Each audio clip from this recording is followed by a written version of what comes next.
Hello everyone, teaching मंत्रा के इस YouTube channel में आप सभी का स्वागत है। जैसा कि हम लोग जो है हर वीडियोज को, हर टॉपिक को शॉर्ट करके पढ़ रहे हैं। जैसे कि प्लेलिस्ट भी बना दिया गया है, सीडीपी का प्लेलिस्ट अलग है, इंग्लिश पेडागोजी का प्लेलिस्ट अलग है। धीरे धीरे हर प्लेलिस्ट में आपके वीडियोस ऐड होते हुए जाएंगे। आज का हमारा न्यू सब्जेक्ट कहिए जो ईवीएस पेडागोजी है, इसकी शुरुआत हम लोग आज करेंगे। ईवीएस में भी आपका जो है 30 मार्क्स के क्वेश्चन होते हैं, जिसमें से 15 नंबर पेडागोजी सेक्शन का होता है और 15 नंबर जो है आपका पेडागोजी से और 15 नंबर जो है आपका फैक्ट से रिलेटेड होता है। आइए सबसे पहले ईवीएस में देखते हैं कि इसको कितने भागों में बांटा गया है। ईवीएस को 6 थीम्स में बांटा गया। जो हमारा ईवीएस है इसको 6 थीम में डिवाइड किया गया। कौन कौन से वो 6 थीम है, आइए देखते हैं। पहला थीम हमारा फैमिली एंड फ्रेंड्स है। पहला थीम हमारा फैमिली एंड फ्रेंड्स है। दूसरा फूड्स, तीसरा वाटर, चौथा शेल्टर, पांचवा ट्रेवल्स और छठा things we make and do. यानी कि जो हमारा पर्यावरण है उस पर्यावरण को 6 विभिन्न थीम में बांटा गया। सबसे पहला जो है हमारे फैमिली एंड फ्रेंड्स है, यानी कि हमारा जो परिवार है, जो मित्र है, यह पहला हमारा थीम है। दूसरे थीम की बात करें तो जो हमारा भोजन है, फूड है, वह दूसरा थीम में आता है। तीसरे थीम की बात करें तो पानी, यानी कि जैसे कि अगर एक बच्चा जन्म लेता है तो बच्चा का जन्म लेने से सबसे पहले उसका इंट्रो जो है परिवार में और दोस्तों से होता है। फिर उसे खाने की जरूरत पड़ती है, उसे फूड चाहिए। खाना खाने के बाद उसे पानी पीना पड़ता है, तो वाटर हमारा तीसरा थीम हो गया। फिर भाई फैमिली में तो आ तो गया, खाना तो खा लिया, पानी भी पी लिया, रहने के लिए घर जगह चाहिए कि नहीं चाहिए, तो उसने शेल्टर भी हो गया। ठीक है, फिर अब शेल्टर हो गया तो बच्चा अब घर में रहे रहे जो है बार बार बोर हो जा रहा है, तो वह क्या है, ट्रेवल करने के लिए निकलता है। तो वह अब जर्नी पर निकला, घूमने फिरने चला गया, घर में रह के बोर हो गया, यह एक अगला थीम हो गया। फिर अब बच्चा आखिर कितना घूमेगा, कोई व्यक्ति जो है कितना घूमेगा। परिवार में जन्म लिया, खाया, पानी पिया, घर में रहा, घर में रहने के बाद फिर निकला बाहर, घूमा फिरा, इस तरीके से तो उसकी जिंदगी चलेगी नहीं। फिर वह कोई कार्य करता है, things he make and do. अब बच्चा जो है वह किसी कार्य को बनाता है, करता है, और यह प्रोसेस रिपीट होती रहती है। इसलिए ईवीएस को मेन 6 थीम में बांटा गया। याद करने का तरीका क्या है कि बच्चा जो है परिवार में जन्म लिया, दोस्तों से घुला मिला, फिर खाना खाया, खाना खाने के बाद पानी पिया, पानी पीने के बाद वह शेल्टर चाहिए, उसे घर में रहा, फिर उसके बाद घर में रहे रहे बोर हो गया, वो ट्रेवल पे निकल गया। आखिर यह प्रोसेस कितने दिन तक करेगा।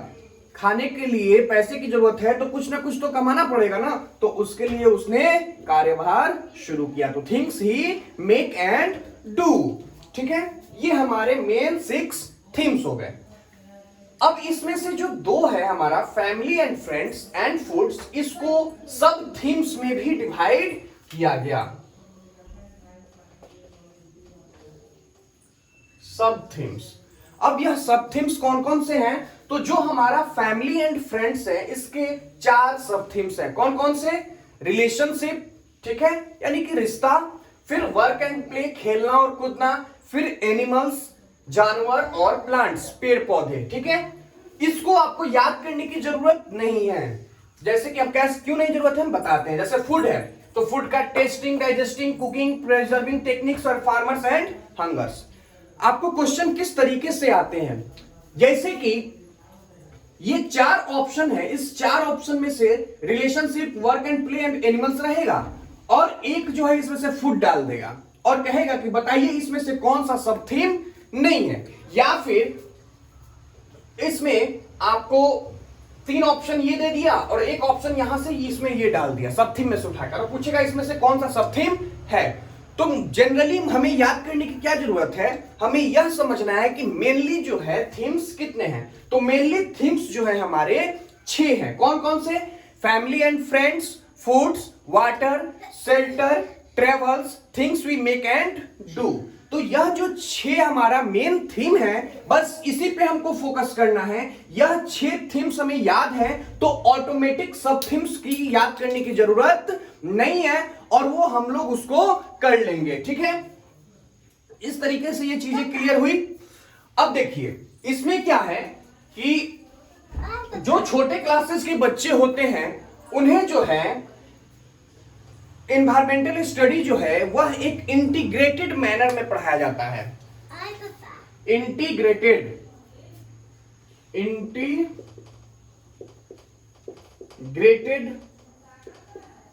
लर्निंग।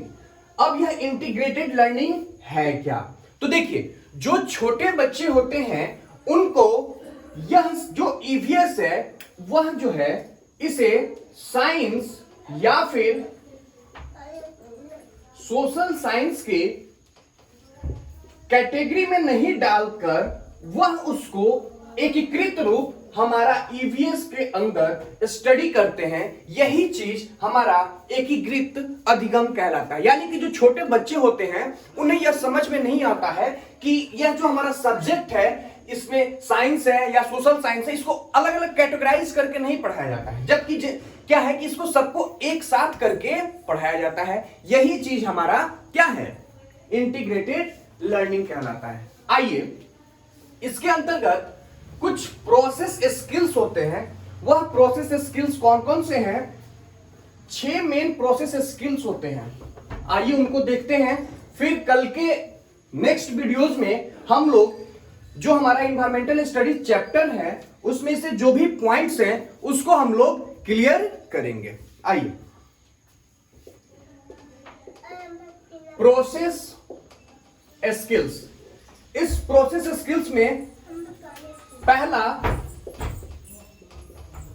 ऑब्जर्विंग, ठीक है, फिर क्लासिफाइंग, फिर मेजरिंग,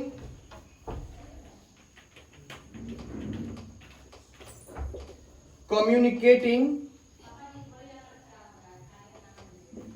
इन्फेयरिंग और प्रिडिक्टिंग। देखिए हमारा जो प्रोसेस स्किल्स है यानी कि जो पर्यावरण अध्ययन है, इस पर्यावरण अध्ययन को पढ़ने का तरीका क्या है, प्रोसेस क्या है, प्रक्रिया क्या है, उसको 6 भागों में बांटा गया। कौन कौन से? तो जो हमारा ऑब्जर्विंग है, ऑब्जर्विंग मतलब क्या, अवलोकन करना। बच्चे जो हैं वह किसी वस्तु को ऑब्जर्व करते हैं, देखते हैं, फिर उसका क्लासिफिकेशन करते हैं, यानी कि उसका अब वह लोग वर्गीकरण करते हैं, ठीक है, फिर उसको मेजरिंग करते हैं यानी कि उसका मापन करते हैं, फिर कम्युनिकेटिंग मतलब होता है संप्रेषण, एक दूसरे से उस पर चर्चा करते हैं, बातचीत करते हैं, संप्रेषण करते हैं, फिर इन्फेयरिंग यानी कि निष्कर्ष निकालते हैं, निष्कर्ष निकालना, और प्रिडिक्टिंग लास्ट में वो अनुमान लगाते हैं, अनुमान लगाना। तो जो हमारा ईवीएस का प्रोसेस स्किल्स है वो 6 हैं, observing, classifying, measuring, communicating, inferring and predicting. यानी कि बच्चे जो हैं इसमें अवलोकन का काम करते हैं, फिर उसको वर्गीकृत करते हैं, फिर उसका मापन करते हैं, उसको संप्रेषित करने का काम करते हैं, फिर निष्कर्ष निकालते हैं और तब जाकर उसका अनुमान लगाते हैं। ये जो है मेन 6 प्रोसेस स्किल्स होते हैं। इस तरीके से आपको इस वीडियोस में अगर ईवीएस के थीम्स जो 6 थीम्स हैं उसके सब थीम्स हैं उसको समझने में अगर कोई दिक्कत हो, प्रोसेस स्किल को समझने में कोई दिक्कत हो तो कमेंट सेक्शन में कमेंट करके अपने डाउट को क्लियर करें। चैनल को सब्सक्राइब करें, वीडियोस को लाइक एंड शेयर भी करें ताकि सभी को इसका लाभ ले सकें। Thank you and have a nice day.